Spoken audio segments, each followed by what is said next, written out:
조정 대상 지역 내 다주택자 양도소득세 중과 한시적 배제에 대한 이야기가 나오는데, 자, 조정 대상 지역 내 다주택자의 양도소득세가 중과가 됐었는데 한시적으로 6개월 안 하겠다는 풀어주겠대요. 거예요.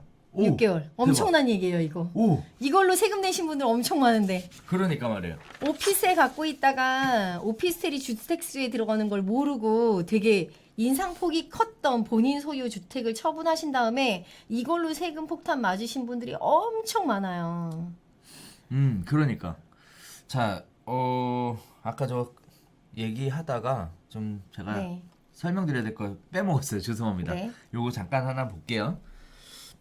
자, 일단요, 2년 미만 보유주택에 대한 양도소득세율을 인상하겠다라는 부분을 저 개인적으로는 다주택자의 경우에 있어서는 2년 매도하지 않고 2년 이상 보유를 해야 되는 상황이 되는 거예요. 네, 네, 맞습니다. 2년 이상 보유를 해야 되는 네, 거예요. 네. 지금 뭐 얼마 전까지 주택을 하셨던 분들 입장에서는 무조건 2년 이상 보유를 해야 되는 거예요. 이렇게 네. 이러면 물량이 물리죠. 어떠한 부분이 물린다는 의미세요? 2년 보유하고 팔아야 되니까. 원래 지금도 그렇잖아요. 안 그러면 비과세가 안 되니까. 일단 그러니까 여기는 뭐냐면 봐봐요. 예. 2년 미만을 보유를 했어요. 네, 네. 그래서 기본세율을 낼 거라고 생각한 거죠. 1년 네. 초과 네, 네, 2년 네, 네, 미만. 네, 네. 요 사이에 기본세율을 낼 거라고 생각하고 네. 투자가 들어갔단 말이에요. 네. 그런데 얘가 기본세율이 아니라 40%로 바뀌었죠. 네. 그러면 지금 투자를 하면 무슨 얘기가 되냐면 2년은 채우고 팔아야 한다는 얘기예요. 2년은 채우고. 근데 저는 이 케이스가 되게 많을 거라고 보지는 않아요. 음. 왜냐하면 2년 이상 보유를 해야 비과세가 되기 때문에 네. 이거는 비과세를 안 받고 정말 단기 투자하시는 분들한테 예, 그거를 부과하겠다는 거지. 이게 절대적으로 서민의 저기를 해치거나 이러는 거라고 보진 않았어요. 자, 요 부분에 대해서는 예. 사실 좀 드리고 싶은 말씀이 있었는데요. 이게 결국은 논점은 이거죠. 논점은 단기 시세 차익을 보기 위해서 투자하는 것은 차단하겠다. 예, 그 막겠다. 얘기예요. 라는 얘기예요. 이제 네. 그 관점에서 보시면 될 것 같아요. 네, 네. 그래서 정리를 하면 2년은 무조건 갖고 있어야 된다. 그럼요. 2년 무조건 네, 가져가야 2년 돼요, 무조건 갖고 있어야 지금. 된다. 자, 다음에 비과세를 만들고 싶으면 거주해야 된다. 거주도 2년 하셔야 네. 돼요. 이 부분에 대해서 생각하시면 될 것 같습니다. 네. 자, 다음으로 넘어갈게요. 양소득세 중과 한시적 배제에 대한 부분인데 이거 굉장히 이슈가 있는 큰 맞아요. 문제예요. 엄청 큰 네네. 거죠. 자, 일단 보면요. 이런 얘기예요. 10년 이상 보유한 주택, 네. 양도, 네. 한시적 양도소득세 중과 배제, 네. 장기 장기 보유 보유 특별공제 적용. 이게 엄청 커요. 완전 대박이에요. 이거 완전 대박이에요, 이거 완전 진짜. 대박이에요. 자, 이걸 보면 이거 보면 아까 우리 얘기 나왔었던 장기 보유 특별공제 관련된 얘기가 조금 더 디테일하게 구체화된 들어갈 거죠. 수 있습니다. 맞습니다. 요걸 이해하면 네. 9억 초과되는 아파트 같은 경우에 지금 엄청나게 영향을 미칠 수 있는 굉장히 큰 얘기인데요. 사실 얘는요, 구축에 대한 공급에 대한 부분이에요. 구축에 대한 공급에 대한 보겠습니다. 특히 또 다주택자 세금이 너무 많이 나와서 못 팔았던 사람들이에요. 맞아요. 어쩔 수 없이 들고 가는 분들이 이때를 이용해서 처분을 꼭 해야 되는 상황이 펼쳐지는 거예요. 지금. 그렇죠. 자, 누구나 주겠다 이거 아닙니다. 예. 투기적 목적으로 주택을 최근에 매수하신 분들에게는 안 혜택이 돼요. 없어요. 네. 없고요. 예. 누구에게 있냐? 10년 이상 보유해야 됩니다. 10년 네. 이상. 다음에 누구여야 되냐? 다주택자여야 합니다. 다주택자여야 합니다. 이 사람들이 매각하게끔 출구 전략을 만들어주는 거예요. 맞아요. 출구 전략을. 네. 그래서 공급을 유도하는 부분입니다. 자, 이렇게 되면 그동안에 주택을 못 팔았었던 분들이 10년 이상 보유를 하다 보니까 양도 차익이 엄청나게 나오는데 다주택이다 보니까 양도소득세 중과 문제 걸려. 거기다가 장기 보유 특별공제 배제 안 문제. 돼. 그러니까 세금 문제 때문에 팔 수가 없는 상황이에요. 맞아요. 네. 그러니 이번에 이 부분을 양도소득세 중과 빼줘. 장기 보유 특별공제 해줘. 그 얘기는 뭐냐? 양도 차익을 극대화시켜서 매각할 수 있는 기회가 들어왔다는 겁니다. 아무 때나 주는 건 아니라 언제까지? 2020년 6월 말. 6월까지. 그때까지 잔금 치셔야 돼요. 네. 2020년 6월 말까지 양도하는 주택에 대해서는 엄청난 세제 혜택을 준다는 얘기예요. 그러면 결국 이 얘기입니다. 다주택자가 오랜 기간 갖고 있어서 팔고 싶어도 양도소득 때문에 못 팔았었던 부분에 대해서는 전부 다 이번에 파세요. 근데 또 이번에 저는 파세요. 네. 얘기하다 보니까 네. 이게 고가주택의 가격에 영향을 네. 미칠까요? 고가주택의 영향이요? 아니 지금 여기 대부분의 여기에 해당되는 분들은 네. 대부분 집값이 많이 올랐어요. 일단은 예. 이런 생각을 해볼 필요가 있어요. 보세요. 내가 죽을 때까지 가져갈 거다. 이제 그 생각해야 돼요. 다주택자죠? 다주택자죠? 네. 양도소득 폭탄이죠? 못 팔죠? 맞아요. 예. 보유세 계속 올라가죠? 예. 장특공제 못 받죠? 못 받아요. 그러면 결국 이게 무슨 뜻이 되냐면 10년 동안 보유했는데 이번 기간 2020년 6월 말까지 양도를 안 한다. 이 얘기는 뭐냐면 다음에 팔면 세금이 폭탄으로 나올 것이니 결국 이분들 입장에서는 팔아야 돼요. 무조건 뼈를 묻을 때까지 갖고 있어야 되는 거예요. 그게 아니면 팔아야 되는 네, 거예요. 그게 아니면 나는 매각할 생각이 요만큼이라도 있었다. 다만 세금이 무서워서 못 팔았을 뿐이다. 그 생각을 갖고 계시는 분들은 2020년 6월까지 팔아야 되는 거예요. 이거. 맞아요. 얘기할 게 없어요. 이거는. 네, 이거 지금 어떻게 보면 그 조특법의 예외 규정처럼 맞죠? 네? 완전히 뒷구멍 예, 만들어 준 거거든요. 맞아요. 이거 잡아가시면 돼요. 저는 우려했던 게 그게 아니에요. 그건 너무나 당연한 얘기라서 네. 일단은 그거죠. 그럼 다주택자가 예. 주택을 매도를 하는데 네. 어떤 주택을 매도할 것이냐라는 거야. 시세 차이 큰 거. 시세 차이 큰 거? 네.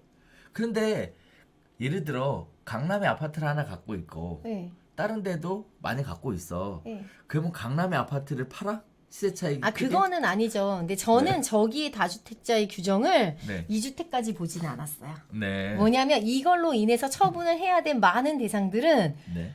3주택 이상인 분들. 네, 저는 거기에 포커스를 잡고 있어요. 그럼 3주택이라고 치면 네. 강남에 하나, 네. 외곽에 2개. 외곽 거 팔아야죠. 무조건. 그걸 말이라고 하세요. 자, 그래서 이게 좀 생각해 봐야 될 게 그런 네. 거예요. 이게 제 생각인데 네. 저는 개인적으로는 예. 뼈를 묻고 간다는 얘기를 사실 그래서 꺼낸 건데 네. 뼈를 묻고 갈 아파트라면 네. 안 팔아야죠. 그런데 강남의 아파트도 결국은 팔아서 노후 자금으로 쓸 생각이 있었다라고 한다면 우리 아까 얘기했었던 것 중에 제가 아까 짧게 저 얘기 네. 드렸는데 뭐요? 저 같으면 자금 세탁 한번 하겠다고. 그러니까 저는 거기까지 생각을 하고 있는 거예요. 그러니까 네. 그 생각을 갖고 있는 분들이라면 네. 이번에 강남의 주택을 매각을 하고 네. 네. 다시 새로운 걸로 갈아타기 맞아요. 하는 것도 정답이에요. 하나의 방법일 수도 있다라는 있어요. 정답은 아니야. 그거는 입장에 따라 다른 아, 거니까. 그렇죠. 입장에 따라 네. 좋은 선택지가 될 수 있습니다. 그렇죠. 내가- 네, 그렇게 말씀드려야 될 것 같아요. 내가 강남에 하나를 갖고 있는데 네. 내가 강남에 하나 뭐 다른 지역에 여러 개 갖고 있는데 내가 뼈를 묻을 거야라고 생각하시는 분들은 그 뼈를 묻을 주택 하나는 그냥 가지고 계시는 거고 나머지는 팔아서 음. 자금을 만들어야 되는 거예요. 네. 세금을 혜택을 줄 때 그렇죠. 만들어야 되는 거야. 엄청나게 크니까. 이게 이제 장특공자 80%라서 10년 이상 보유니까. 그건 1가구 1주택. 아, 1주택이구나. 네. 30%는 받으실 수 30%는 있어요. 받을 수 있으니까. 원래 안 되거든요. 그렇죠? 15년 이상 보유해야 되는데. 네.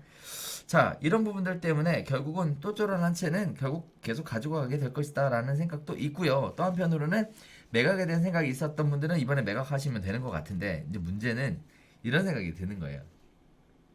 팔고 뭐 할까? 그 돈으로. 뭐 하실 거예요? 그러니까 뭐 할까요? 이게 사실 그동안 정부에서 세제 혜택을 주지 않았던 이유가 뭐냐면 매각을 해서 수익이 발생하면 발생한 수익이 다시 부동산 시장에 유입되는 것에 대한 우려가 있었단 말이죠. 그래서 양도소득세 완화를 안 해줬단 말이에요. 그런데 지금 이렇게 돼버리면 그 자금이 팔리고 또 사겠죠. 다시 유입이 돼서 과연 어디로 갈 것이냐. 저는 개인적으로 이거 정부에서 굉장히 모니터링 열심히 할 것 같습니다. 그리고 한편으로는 그런 생각도 좀 드는 게 이게 진짜 어떻게 보면 역효과를 불러올 수도 있는 정책적인 네. 측면에서는 네. 역효과를 불러올 수도 있는 이런 부분들이라고 생각을 해요. 그래서 지금 뭐 개인적으로는 여러 가지 생각들을 하게 됩니다. 이거 조금 더 저도 발표되고 나서 뭐 오랜 기간 생각을 해본 게 아니라서 가만 좀 생각을 좀 해봐야 될 것 같은데 이 부분 잘 생각해 보면 답이 있을 것 같아요. 답이 있을 것 같아요. 그거는 나중에 여기에서 얘기하면 안 됩니다. 나중에 또 이야기 나눌 수 있을 기회가 있지 않을까라고 네. 생각을 하고 자 어쨌든 지금 혜택을 받을 수 있는 분들이 적지 않을 것으로 예상되는 가운데 네. 이런 혜택이 나에게 잘 맞는지 안 맞는지는 좀 네. 따져보셔야 될 것 그래도 같습니다. 굉장히 중요한 얘기였습니다. 저 중과세 20% 완화는 진짜 예술이죠. 베스트입니다. 베스트입니다. 네. 자, 투명하고 공정한 거래 질서 확립에 관련된 이야기인데요. 지금 보면 분양가 상한제 적용 지역 확대에 대한 이야기입니다. 자, 얘 보면요. 네. 쭉 이번에 네. 지정 지역이 쫙 발표가 새로 됐는데 나왔어요. 여기 보면 구 단위로 그냥 발표해버렸어요 이제. 네. 그다음에 동 단위로도 주주주주쭉 나오고. 한동안 풍선 효과로 막 이슈가 막 생겼던 그 지역들이 다 포함된 것 같아요. 그렇죠. 네. 자 그러면 우리가 또 생각해 볼 수 있는 거 있죠. 우리가 조금 전에 얘기했었던 거. 네. 조정 대상 지역 중에 네. 9억 원 이하 아파트를 갖고 있으면서 네. 분양가 상한제 대상에서 안 빠졌으면서 들어간. 이슈가 있는 지역 네. 딱 정해보면 네. 나오지 않을까. 네. 이런 식의 생각들이 공시가 지금 나오고 9억이야. 있습니다. 자, 또 넘어가 볼게요. 네. 네, 이건 뭐 분양가 상한제 적용 대상 지역이 늘어난다라는 건 다들 아시는 내용이고 이 대상이 될 거라고 생각했는데 빠져나간 지역이 이슈가 있었던 네, 거였고 맞습니다. 근데 이번에 이슈가 됐으니까 싹 다 다시 지정을 했었던 거고 네, 네. 그러면 이제 또 다시 얘기가 나오는 거는 이슈가 될 만한 지역인데 지정되지 않았었던 지역에 대한 얘기가 또 나오겠죠. 네, 네, 네. 네. 맞습니다. 뻔한 얘기죠. 그리고 그 중에 그게 9억이 안 넘으면 결국 예. 투자자들이 또 예. 그 이슈를 하게 될 찌라시의 대상이 되게 되는 거예요. 네. 이거는 지도 펼쳐놓고 보시면 사실 네. 따져보면 제가 생각했던 지역이 하나 빠진 데가 있어서 네.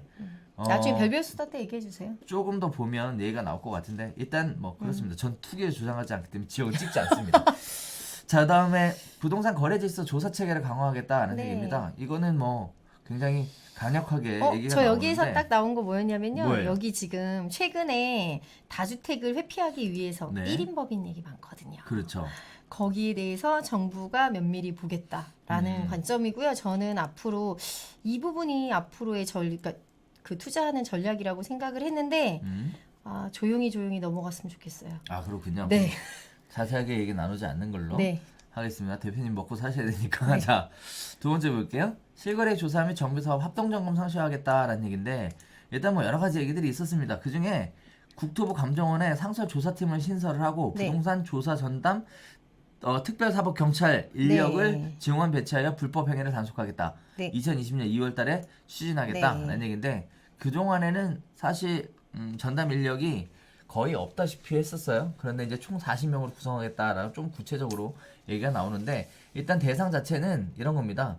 불법 전매, 청약 통장 거래, 무자격 무등록 중개 이런 것들 조사하겠다라고 얘기하니까 사실 이 부분은 저는 저 한편으로는 부분에 약간 불만이 있어요. 음. 왜 자꾸 국토부가 감정원을 이제 조사의 성격 단속기관으로 자꾸 강화를 시켜주는지. 일단은 감정원이요 따져보면 정확한 건지는 모르겠는데 초창기에는 국가기관이었어요. 네. 예. 그러다가 민간 업체로 바뀌었습니다. 네. 그랬다가 몇 년 전에 다시 국가기관으로 들어왔어요. 네. 개인적으로 보면 이거 되게 웃겨요. 왜 그러냐면은 감정원이라는 단체를 국가기관으로 집어넣은 이유부터가 좀 궁금하고 다른 감정평가 회사에서 하는 일하고의 차별성 문제도 좀 그렇고 마치 국토부 앞에서 네. 그 어떤 뭐라 그러지? 그런 거 있죠. 행동대장? 그것도 뭐 이런- 그리고 여러 가지 국토부에서 진행하는 국민들 대상으로 뭐 집주인 임대주택 사업이나 뭐 여러 가지 사업들을 진행할 때 뭐 맨 처음에 그 검증받는 그 역할, 그 다음에 승인받고 뭐 하고 하는 여러 가지 역할들이 자꾸 감정원이 개입되거든요. 네네. 제가 보기에는 감정원을 통해서 시장을 정리하시려고 하시나라는 우려도 좀 있고요. 네. 이거는 정부 입장에서 약간 우회적인 케이스로 이 부동산 시장을 좀 흔들고 계시는 게 아닌가라는 우려가 조금 있는 부분인 것 같아요. 그렇습니다. 네. 뭐 일단은 감정원이라는 곳이 정말 국가기관으로서 믿을 만한 곳인가에 대한 검증도 좀 맞습니다. 필요할 것 필요합니다. 같습니다. 그냥 맹목적으로 국가기관이다 라고 해서 감정원에서 너무 크게 예. 힘을 부여하는 건 아닌가라는 생각도 좀 들고요. 예. 늘 그렇지만 이렇게 한쪽으로 쏠리게 되면 문제가 생기게 마련이에요. 네. 반드시 두 개 기관으로 쪼개서 그렇죠. 가는 게 당연한 얘기인데 이거 지금 국토부에서 예. 뭐 낙하산이 내려오셨나? 왜 그러나 모르겠네. 네, 하고 있으니까 요거는 좀 공정한 방법이 아닙니다. 자, 그래서 감정원 이외에 단체도 하나 국가기관으로 만들어 네. 주시길 바라면서 밸런스를 좀 어쨌든 맞춰주셨으면 좋겠습니다. 불법 행위에 대해서는 네, 근절 단속이 되겠다. 시키는데 앞장서 네. 주시길 바라겠습니다.